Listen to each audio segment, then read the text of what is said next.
সম্প্রতি এক প্রবাসী দেশে এসে বিমানবন্দর থেকে বাড়িতে ফেরার পথে সড়ক দুর্ঘটনার শিকার হয়েছেন। এতে তার স্ত্রী, সন্তান, মা সহ পরিবারের প্রায় সবাই মারা গেছেন। ইন্না লিল্লাহি ওয়া ইন্না ইলাইহি রাজিউন। তিনি এজন্য ড্রাইভারের বেপরোয়া গাড়ির চালনাকে দায়ী করেছেন। ড্রাইভারের ভুলে কেউ মারা গেলে ইসলামের আলোকে তার শাস্তি কী? খুবই দুর্ভাগ্যজনক একটি বাস্তবতা যে আমাদের দেশে সড়ক দুর্ঘটনা এত বেশি হয় এবং সড়ক দুর্ঘটনায় মৃত্যু, আহত হওয়ার পরিমাণ এত বেশি যে পৃথিবীর খুব কম দেশেই সম্ভবত এরকম দুর্ভাগ্যজনক পরিস্থিতি আছে। তো এটা সত্য যে চালকদের বেপরোয়া গাড়ি চালানোর দায় এখানে অনেক বেশি। কিন্তু এর পাশাপাশি আরও অনেক কারণ আছে। অবকাঠামোগত ত্রুটি, আমাদের আইনের ত্রুটি, আইনের প্রয়োগ না হওয়া, এই জাতীয় অনেক কারণ রয়েছে যে কারণগুলো আসলে সড়ক দুর্ঘটনা বেড়ে যাওয়ার বা সড়ক দুর্ঘটনা অনবরত ঘটতে থাকার অন্যতম প্রধান কারণ। ড্রাইভারের ত্রুটির কারণে যদি অ্যাক্সিডেন্ট হয়ে থাকে, যেমন তিনি অসতর্কতা অবস্থায় ড্রাইভিং করেন অথবা নির্ধারিত গতিসীমার চাইতে বেশি চালান অথবা নেশা করে তিনি ঘুমের ভাব নিয়ে গাড়ি চালিয়েছেন বা ঘুমের ভাব নিয়ে গাড়ি চালিয়েছেন, এরকম যদি হয় তাহলে সেক্ষেত্রে সেটা কতল বিসবাব বা এমন হত্যার আওতায় পড়বে যেটা আসলে কোনো ব্যক্তি কোনো হত্যার জন্য কারণ হলো। সেরকম যদি হয় তাহলে সেক্ষেত্রে ড্রাইভারের উপরে দিয়ত ওয়াজিব হবে, রক্তপণ ওয়াজিব হবে। রক্তপণ হলো ১০০ ওঁটের মূল্য। এইটা তাকে দিতে হবে। মৃত প্রত্যেকটা ব্যক্তির এগনিস্টে এবং বিপরীতে। তার দেওয়ার ক্ষমতা না থাকলে সে জেলে থাকবে এবং তার যে অ্যাসোসিয়েশন আছে, তার যে ফ্যামিলি আছে, তারা সবাই মিলে সেটা দেওয়ার ব্যবস্থা করবে, আর না হলে সে জেলে থাকবে। আর ড্রাইভারের কোনো ত্রুটি যদি না থাকে তাহলে এটাকে সাধারণ বিপদ হিসাবে নসিবে ছিল, আসমানি বিপদ হিসাবে এটাকে ট্রিট করা হবে এবং ড্রাইভারের উপরে সেক্ষেত্রে দিয়ত বা কাফারা কিছুই আসবে না। আমাদের দেশে অবশ্য সড়ক দুর্ঘটনা হলেই চোখ বন্ধ করে ড্রাইভারের উপরে দোষ চাপানোর একটা প্রবণতা আছে। যদিও এখানে কি ঘটেছে ঠিক আমরা জানি না, হতে পারে এখানে বেপরোয়া গাড়ি চালানোটাই ছিল প্রধান কারণ। সেটা তদন্ত করলে বেরিয়ে আসবে। দিয়ত যেটা রক্তপণ যেটা সেটা ১০০ ওঁট অথবা ১০,০০০ দিরহাম অথবা ১,০০০ দিনার, ৩টা অপশন রয়েছে।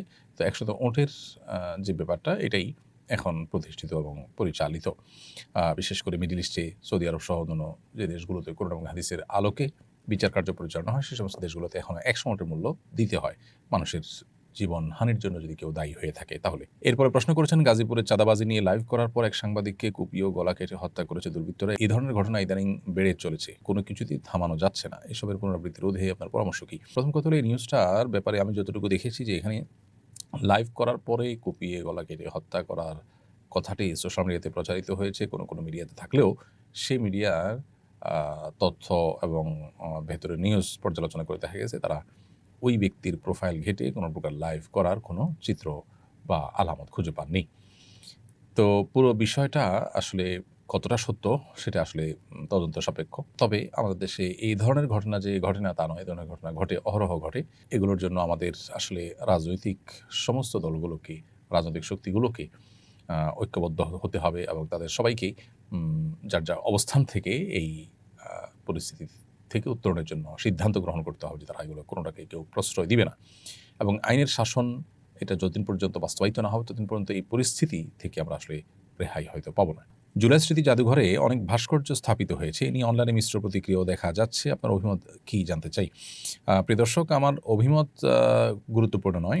গুরুত্বপূর্ণ হলো যে জুলাই স্মৃতি জাদুঘরে ভাস্কর্য স্থাপিত হওয়া এটা কি বিগত ফ্যাসিস্ট আমলের ভাস্কর্য পলিটিক্স যেটা ছিল তাদের সেটারই অংশ কিনা বা সেটারই ধারাবাহিকতা কিনা। এটা দুর্ভাগ্যজনক হবে যদি তাই হয়ে থাকে। কারণ এদেশের মানুষ তাদের ট্যাক্সের টাকায় আসলে অনেক দামি দামি ভাস্কর্য স্থাপন করা হবে, এটা আসলে দেশের মানুষ চায় না। এদেশের মানুষের আশা আকাঙ্ক্ষা, এদেশের মানুষের প্রত্যাশা, এদেশের মানুষের চিন্তাধারা, এটা আমরা আসলে নির্মোহভাবে, নিরপেক্ষভাবে একটু ভাবলেই কিন্তু আমরা আন্দাজ করতে পারি।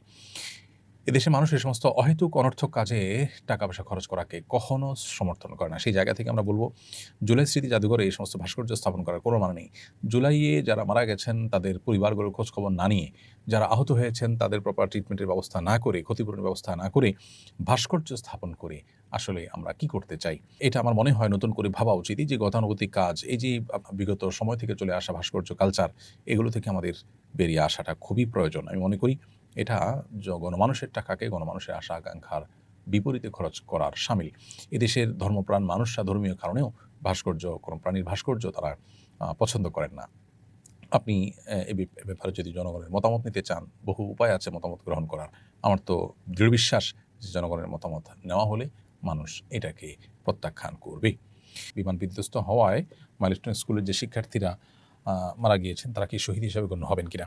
নবী করিম সাল্লাল্লাহু আলাইহি সাল্লাম 7 শ্রেণী মানুষকে শাহাদাতের মৃত্যু বলে ঘোষণা করেছেন, 7 শ্রেণীর মৃত্যুকে, যেটি সুনান আবু দাউদ সহিহ হাদিসের কিতাবে বর্ণিত হয়েছে। সেই 7 শ্রেণীর মৃত্যুর মধ্যে আল্লাহর রাহে যারা আপনার জিহাদে শামিল হয়ে শরিক হয়ে যারা শাহাদ বরণ করেছেন তাদের বাইরে মূলত 7 শ্রেণীর কথা বলা হয়েছে। তাদের মধ্যে পেটের পীড়ায় মারা যাওয়া ব্যক্তি, পানিতে ডুবে মারা যাওয়া ব্যক্তি, আগুনে পুড়ে মারা যাওয়া ব্যক্তি, তারপর পক্ষাঘাতগ্রস্ত রোগে মারা যাওয়া ব্যক্তি, প্লেগ রোগে বা মহামারীতে মারা যাওয়া ব্যক্তি, এবং যে কোনো কিছুর নিচে চাপা পড়ে মারা যাওয়া ব্যক্তি, এবং কোনো নারী যিনি আসলে সন্তান প্রসব করতে গিয়ে মারা যান। এই ধরনের মৃত্যুগুলোকে নবী সাল্লাল্লাহু আলাইহি ওয়াসাল্লামের হাদিসে শাহাদাতের মৃত্যু বলা হয়েছে। এই যে বিমান বিধ্বস্ত হওয়ার ঘটনা, আমরা জানি যে আগুনে পুড়ে বেশিরভাগ শিক্ষার্থীরা মারা গেছেন। তো সেক্ষেত্রে এটা একটা বিষয়। আবার চাপা পড়ে মারা গেলে কোনো কিছু নিচে, সেটাও আরেকটা বিষয় শাহাদাতের মধ্যে যেটা পড়ে। তো সেজন্য আশা করা যারা তারা ঈমান নিয়ে যারা মারা গেলেন তারা আল্লাহর কাছে শাহাদাতের মর্যাদা লাভ করবেন। আল্লাহ তাআলা তাদের প্রতি রহম করুন, তাদের শোক সন্তপ্ত পরিবারকে আল্লাহ তাআলা উত্তম বিকল্প দিন এবং সান্ত্বনা নসিব করুন, আমরা সেই দোয়া করি। এনায়েতুল্লাহ লিখেছেন, সোশ্যাল মিডিয়ায় ইসলাম বিরোধিতার কারণে মাঝে মাঝেই সামাজিক অস্থিরতা তৈরি হয়। সাম্প্রতিক সময় রংপুরের গঙ্গাচড়ার ঘটনাটি এক্ষেত্রে উল্লেখযোগ্য। এ জাতীয় পরিস্থিতি থেকে পরিত্রাণ পেতে রাষ্ট্র বা আমাদের করণীয় কী হতে পারে? ভাই এনায়েতুল্লাহ, খুবই গুরুত্বপূর্ণ একটি কথা আপনি এনেছেন। সোশ্যাল মিডিয়াতে যে ইসলাম বিরোধিতা প্রায় দেখা যায়, এবং বিরোধিতার চাইতে বেশি হলো যে ইসলাম বিদ্বেষ, এটার ছড়াছড়ি দেখা যায়। এটির কারণে খুব স্বাভাবিকভাবে একটা ধর্মপ্রাণ সমাজে অস্থিরতা তৈরি হয়। এ বিষয়ে আমাদের আইনের কঠোর প্রয়োগ যেমন দেওয়া দরকার, এবং বিশেষ করে ব্লাসফেমি আইন করা এবং সেটার বাস্তবায়ন করা, এটা যেমন দরকার। এটা হলে এ ধরনের অস্থিরতা থেমে যাবে, এ ধরনের অপরাধ প্রবণতা কমে যাবে। আবার একইভাবে আমাদের সমাজে যারা অন্য ধর্মাবলম্বী আছেন, কিংবা যারা মুসলিম ঘরে জন্মগ্রহণ করেও তারা মুসলিম পরিচয় দিতে স্বাচ্ছন্দ্য বোধ করেন না বা মুসলিম পরিচয় দেন না, তাদের উচিত যে তাদের ইসলামের প্রতি তাদের ভিন্নমত থাকতে পারে। কিন্তু থাকতে পারে বলতে আমি বোঝাতে চাচ্ছি যে তাদের সেই ভিন্নমতের কারণে তারা হয়তো ভিন্নমত পোষণ করছেন, কিন্তু একই সাথে তারা ইসলাম বিদ্বেষ চর্চা যেটা সোশ্যাল মিডিয়া হয়ে থাকে এক শ্রেণীর নাস্তিকদের দ্বারা, এক শ্রেণীর অন্য ধর্মাবলম্বীদের দ্বারা, এই বিষয়টার ব্যাপারে তাদেরও কঠোরভাবে অবস্থান গ্রহণ করা উচিত যে এটা কোনোভাবে যেন না হয়।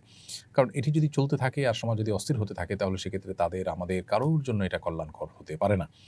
এজন্য সোশ্যাল মিডিয়াতে কোনো ক্ষেত্রেই আসলে বাড়াবাড়ি এটা কাম্য নয়, এবং আপনার ইসলামের প্রতি আপনার আনুগত্য নেই, সেটা আপনার একান্ত ব্যক্তিগত বিষয়। আল্লাহর সঙ্গে আপনি সেটা বোঝাপড়া আপনার হবে। কিন্তু তাই বলে আপনি কে আঘাত করে, ইসলামের কোনো বিষয়কে আঘাত করে একজন মুসলিম হিসাবে আমাকে আপনি আঘাত করবার এখতিয়ার আপনি রাখেন না।